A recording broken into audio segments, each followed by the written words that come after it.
What is up, everyone? So I'm coming back at with a requested video about how to store user preferences basically inside of Firebase. So what we've got here is I have my current logged in user's first name, which is Mr. Thing, and his last name, which is McThingface.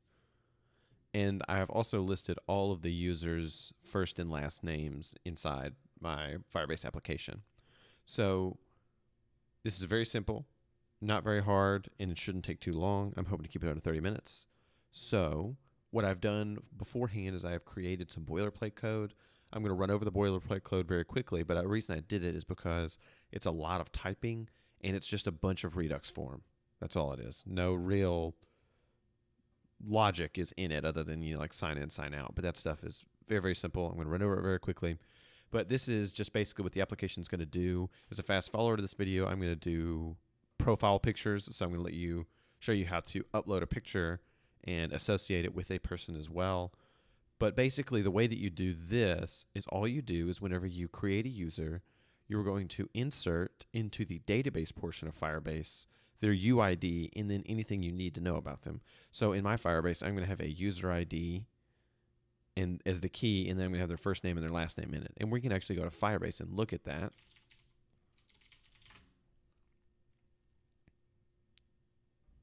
So I'm going to go to my console, and if you have not created a Firebase project for this, go ahead and do it now. Would be a perfect time. So I'm going to go here, and then I'm going to go to my authentication and my database. So as you can see here, I have a key, and then I have their first name and last name. So these are all my users, and this is their user ID, and this is their first name and last name. So if you go here, you can actually look at user UID, which is the user ID. It's a unique identifier. I say user ID. I think it stands for unique identifier. So whatever floats their boat, I guess. I'll call it user identifier pretty much the entire time. But basically, so you see 90Z, and you have 90Z. So 90Z's first name is Taylor, and his last name is Thing. So very simple. We're going to go ahead and get into it right now. So basically what you're going to need to do is you're going to need to go to my GitHub. And I know this is private right now, but you'll see it, trust me. And you're going to clone this project. So I'm going to stop running my server. I'm going to remove my thing. And then we're going to git clone. Ooh, apparently I didn't copy the whole thing. We're going to paste that in. Of course, it already exists. And then we're going to do this again. So now that we've cloned it, we're going to cd into it, which is Firebase user example. We're going to npm install. Actually, we're not going to do that yet. We are going to do git checkout boilerplate. So let's make sure that we're in the correct branch. We are in the correct branch. If you don't know how to spell boilerplate, you can either pause the video or you can see it under the branches on GitHub. So we're going to clear that. Now we're going to run npm install. You can run npm install anyway, but I just like to do it afterwards just in case. And after that, I'm going to open up WebStorm.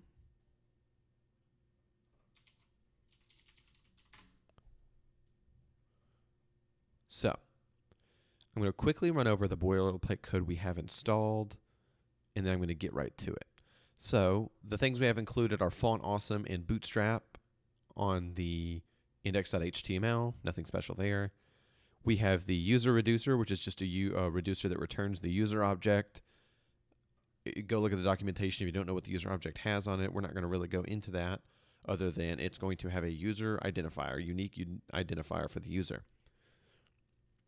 Next up, we have the loading reducer. So in this application, just so we're not getting too into the weeds, we're going to load all the information on the front end, and then we're going to show our components. And that's what this is for. Basically, I'm going to get the user data, and then I'm immediately going to load the rest of the application. The reason I do this is so you don't have to do a bunch of, basically, if this is null, show null or loading, and then come back.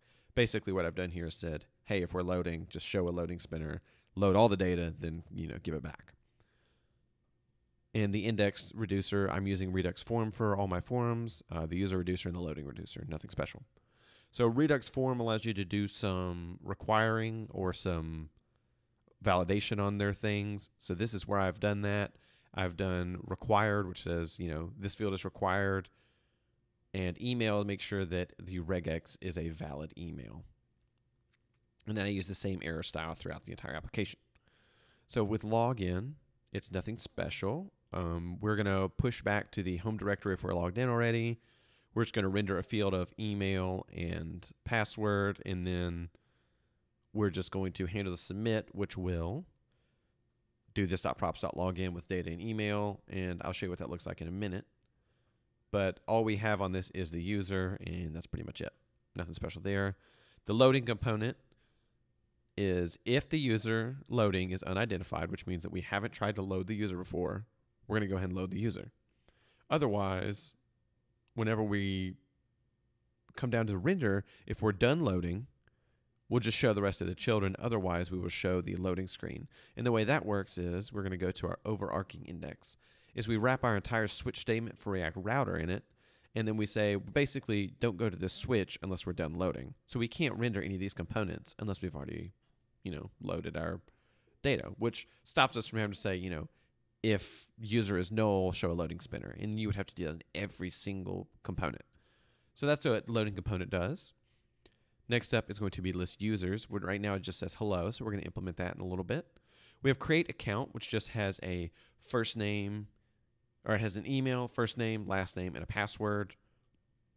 So I'm showing you how to store the user or first name, last name, and you can store any text data if you wanted to, but I'm just going to show you proof of concept with first name and last name.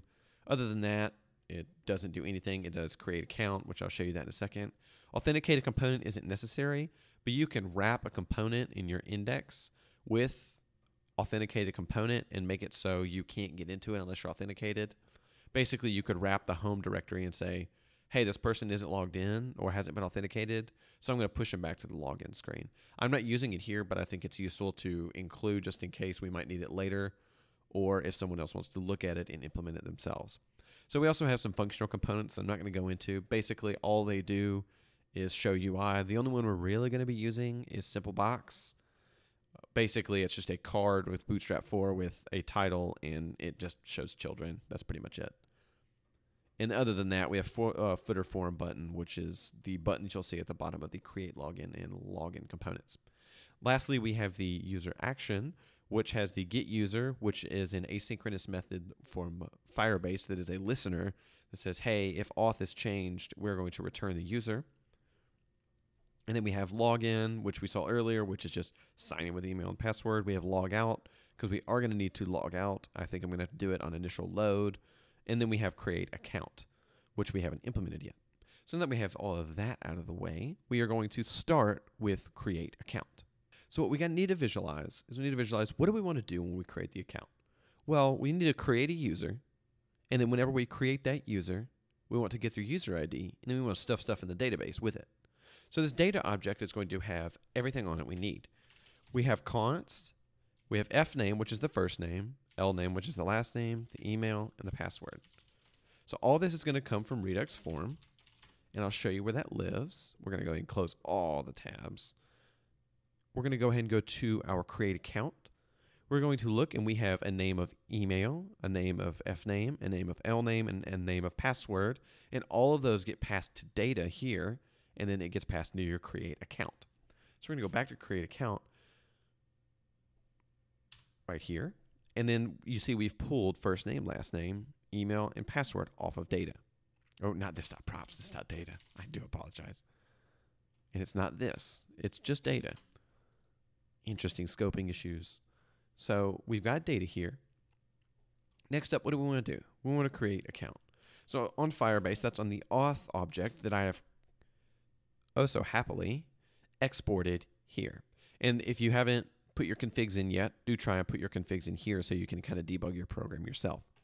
But I have my auth here. So auth, on this auth function, we are going to have create user with email and password. And all you do is you pass it the email and you pass it the password. And with this create user with email and password, if you go look at the documentation, we're going to have a promise. So Google is going to return, or Firebase is going to return a promise that says, hey, here's the user that you just created. So to handle the promise, we're going to do dot then. So basically, whenever that is completed, we're going to do dot then, and it says it's going to return the user. We're going to use a fat arrow function to say, hey, we have the user now. What do we want to do? We want to insert into our database the user's ID, their unique identifier. So we're going to say if user is not equal to null, we're going to do database.ref. Now, all databases need to have a reference. So we're going to do users. That's like the topmost node. So we're going to do ref users.child user.uid.set. Then we're going to say fname and lname. Now, what we've done here is we said we're going to make a top node of users, and we are going to get the child of user.uid, which shouldn't exist because they're all unique, and we're going to set it to first name and last name. Now, you might have seen before in my previous videos, I use database.push. So if I did like database.push fname lname, it would do a unique identifier created on Firebase's side. So it would not coincide with the user. So what that could cause, that basically doesn't let us reference back to our user. What using .child.set does is says, hey, we're going to make a key of user ID and put these attributes inside that object. So now that we have that done, that's pretty much all create account needs. Create account only needed the ability to push up extra data with the first name and last name, and then set the user ID as the key and store the first name and last name. So we can actually run this, and if you don't have WebStorm, just do npm run start, and you will see that yourself. We're going to unpin that, and I'm going to pull this back over here so we can see it. Now I'm going to go to /create account. So we're going to make a new email of new@email.com, and the first name is going to be fname, lname is going to be lname, password is irrelevant, and we're going to hopefully create an account. Actions must be plain objects. Use custom middleware for the async actions. Interesting. Okay. So if you've never used Redux Thunk before, Redux Thunk lets you pass functions through a reducer. So the middleware will capture the function, evaluate the function, and then send it to a reducer. But to do that, you actually have to return a function. So we're going to return dispatch. And the reason you aren't wrapping this fat arrow function in curly braces is because this function is just going to get evaluated and not do anything. So basically, you know, we're going to, whenever we call .login, it's just going to run this function and not do anything else. Because all of our stuff is handled up here in this listener, as opposed to handled down here whenever we actually create the account. So whenever we create this account, we're going to go ahead and try and run that bad boy again. But first, I think we can actually see if it created the account. I do not believe that it did. It did not. I was just, oh, it did actually. So sorry, I was checking my other monitor. But we see we have fname and lname. And if we go to our authentication tab as well, we will see new@email.com. So the reason it ran is because it evaluated the function, but Redux Thunk didn't capture it. And then it threw that error for us. But, so just to make sure that we got rid of that error, we are going to go back to our message board, and we're going to do user2@example.com. We'll name him user2, and the password is irrelevant. We'll create the account. Now, I know it doesn't do anything. If you want to do that and implement it, please feel free to implement it yourself. If you have any questions, please let me know. I am more than happy to help. But we can go in here and make sure that we have the new node. Let's see, user2. And obviously that means that we have user2@example.com. Look at that. So that's how you store the data with each user. So now, from now on, whenever you want to get that user's data, you will say, get the current logged in user, get their UID, go to the user's reference, and get the index of that person. Now I'm going to show you how to do that by going into the list users, and I'm going to say hello, first name, last name here. So to do that, we are going to need to get all of this data, and to do that, we're going to need to create a reducer. So we're going to create a new reducer, JavaScript file. I'm going to name it the DB users reducer.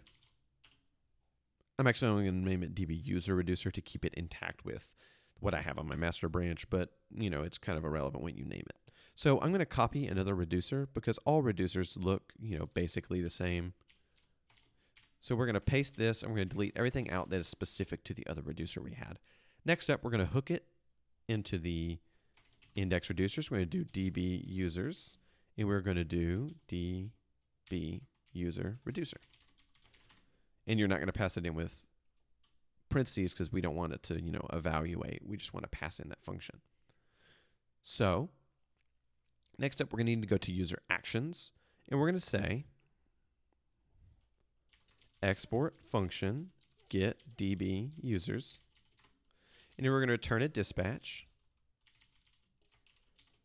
So we're going to copy everything from inside of here because it's going to look very, very similar, but it's not going to look the exact same. So you can see here we have user status for the loader. So what this dispatch does is it says, hey, I'm loading. And then down here it says, hey, I'm done loading. But we don't want to do that for the user because we don't want to say, or is the DB users done loading and then try and meddle with the user status. We're going to create our own status. So we're going to say, and we're going to paste it right below it. And we're going to say user DB status and then user DB status. So instead of doing type of user status, we're going to do type user DB status. And we're going to do the same down here. User DB status. So what we've done there is we said, hey, here's the user DB status. Same thing for get user. We don't want to do the type of get user because that's not really useful. We want to do, I don't want to delete it, I want to copy it. Instead of get user, it's going to be get DB users. And then we're going to do get DB users. And then we're going to go back down here. Instead of get user, it's going to be get DB users. Now, we're not doing auth.onStateChange because we want to get the DB users. We're going to do database.ref,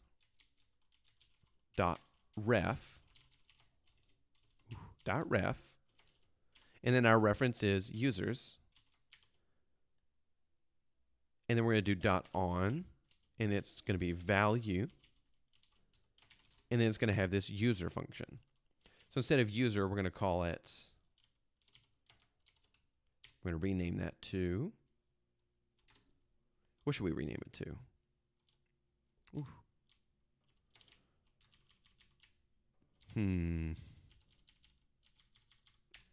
We're going to name it, you know, DB. That's fine. So whenever you do this, instead of doing DB, you're going to do .val. So basically, it's going to send our DB to our get users reducer or DB user reducer. We haven't set that up yet. So we're going to say case get DB users, and we're going to return action.payload. So what we've done is we said, hey, Mr. Reducer, whenever you get this case, we want to just return action.payload. This is all we want because we want to put that into our store and have it used for it in this component. To get the ability to use it in this component, we're going to need to import connect from React-Redux. And then we want to export default connect. We don't have a map states to props function quite yet, so we're not going to pass that in. And instead of importing the default up there, we're going to import it down here. Now we're going to need to make a function called map state to props, takes in a state, and we're going to return. So here we're going to need the current logged in user, and we're going to need the list of users because we're going to want to render all the users in their first name and last name, but I also want my current user, so I need their UID. So we don't need everything on the user object. We only need the UID. So we're just going to say UID is state.user.uid. Now, this could be an issue. What if user is null? We don't require you to be logged in to get here, so it's going to throw an exception. So what we're going to do is we're going to say const checked user is equal to state.user or empty object. So what we've said is if user is null, make it an empty object. So that way it won't throw an exception here. It'll just say UID is null. because user doesn't have a key of UID. The reason we do this is because it's much easier to deal with the fact that we don't want to have to check down here, and we won't have to pull in the entire object. So what we've said is we want to do check to user dot UID is the UID that we want, and we want state.db users to be, what do we want to make the key? We can make it, you know, user data or something. There you go. So I want to make sure that this is correct. Did I name it DB users, or did I name it? I did name it DB users, just making sure. So what this is going to say is for user data, we're going to have all the DB users, and for UID, we're going to have the checked user.UID. To make sure that we have our stuff, we're going to actually console.log this.props, and then we're going to go to our home application, make sure that we don't have any errors. We're going to inspect, open up the console, and all we have, only console log this.props. Sorry. So we have dispatch, history, location, match. We forgot to pass in the map state to props function. Don't use the parentheses because we're not wanting to evaluate it. We just want to pass it in. So we're going to load this bad boy again. That's more like it. So the UID is the current user that's logged in, and user data should have pulled all the data that we have. We haven't messed with our loading component. It's empty. So let's go ahead and add our loading component here. So what we're going to do is we're going to say, instead of user loading off of this.props, we're going to want to say, we haven't set up our loading reducer either. So we're going to say case user status. We're going to do the same thing with case user DB status, which remember we implemented earlier. Return state, and DB user is going to be action.payload. So what we said here is we want to keep our original state. So we want to keep the fact that user status could be trying to load. And we want to add DB user action.payload, which says true or false, are we loading or are we not? And if you remember, in our user actions, we call get DB users, and it says, hey, I'm loading. And then after we've put our data in, it says, hey, I'm not loading anymore. So these two could be going on at the same time. So we want to make sure to keep the loading state of both of them. So that we've done that, we want to go back to our loading component. We want to say that DB user loading is state.loading.db user. Next, I'm going to make sure that DB user and not DB users, which it is.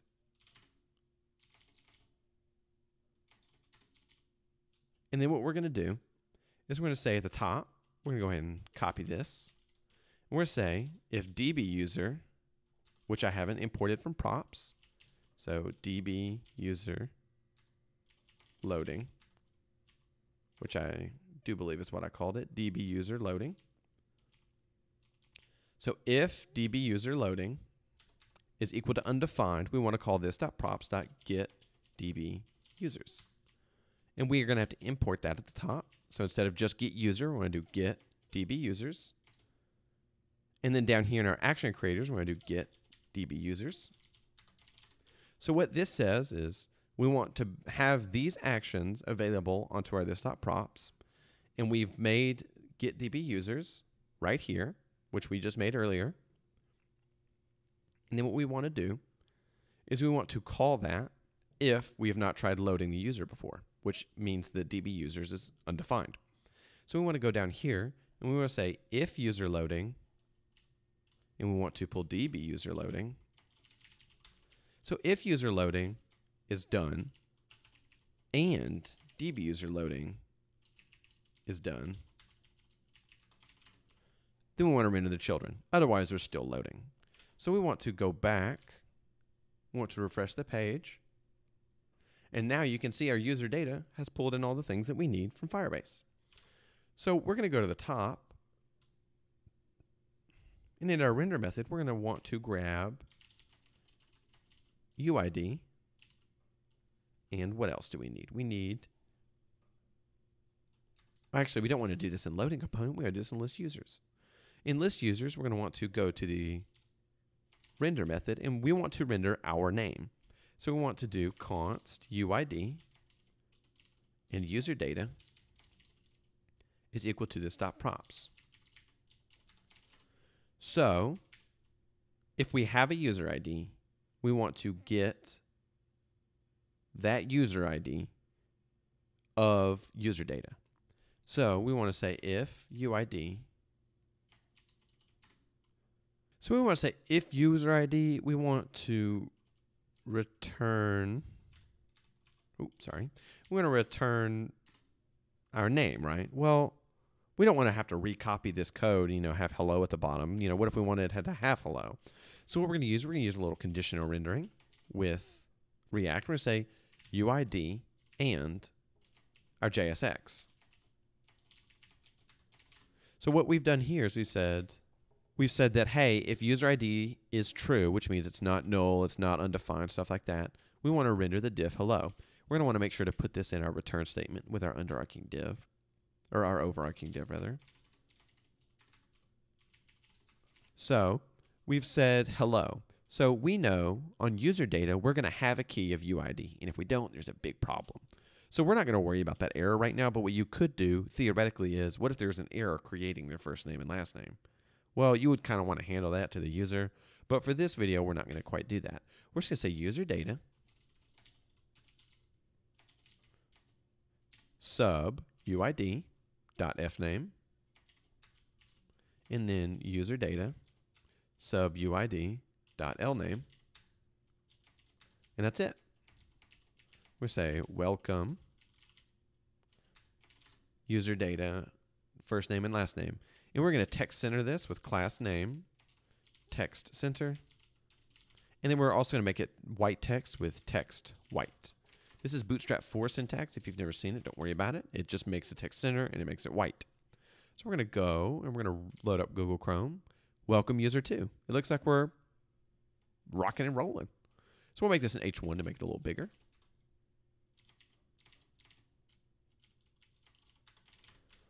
So we're going to reload this. Welcome user 2. So we're logged in as user 2. That's pretty cool, huh? So instead of saying hello, let's just list the rest of the people that are logged into the page and we'll be done. So we're going to say this dot render users. And we do want to invoke this function, so make sure to include the parentheses. So we're going to go ahead and make this function up here, call render users. Now we're going to need an import of Lodash. We're going to do import underscore from Lodash. If you don't know what Lodash is, it's basically a bunch of cool functions that Lodash has provided for you, and we're going to use .map and .filter.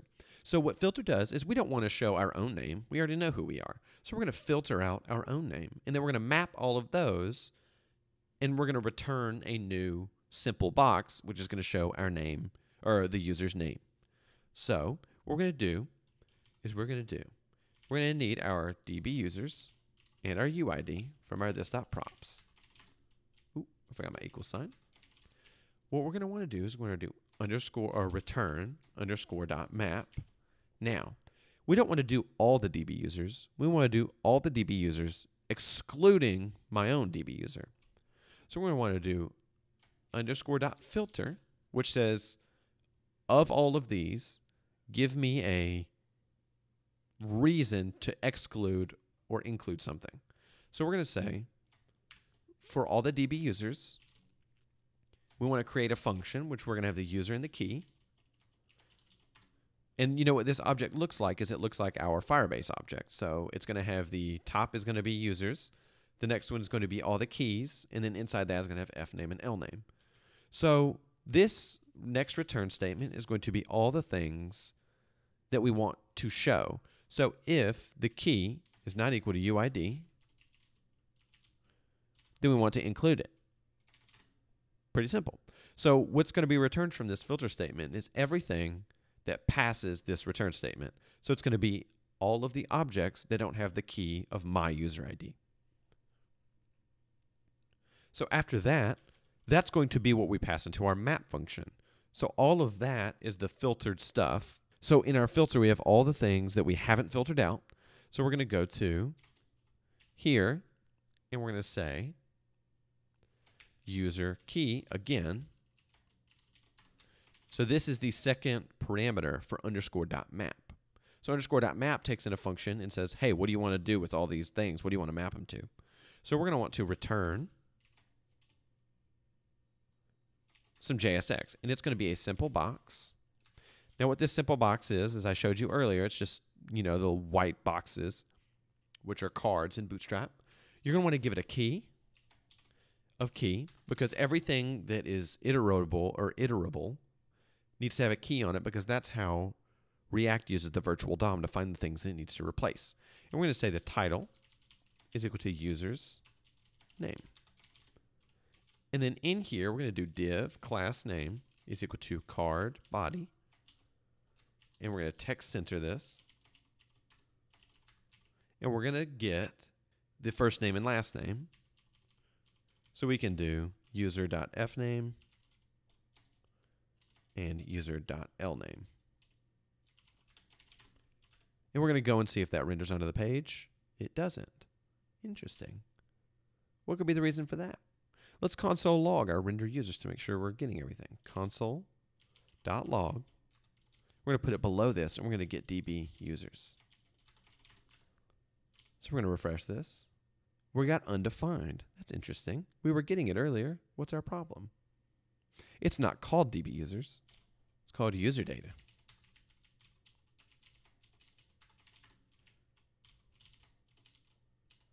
That should fix our problem. Look at that.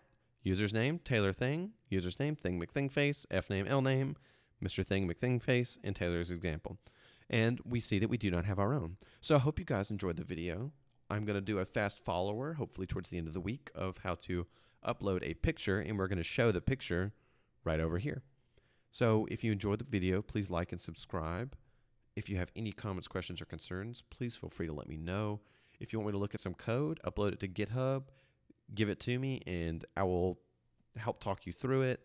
I'll issue you pull requests so you can fix your own code and keep on going. I am here to help. If you need me, please let me know, and I'll see you guys next time.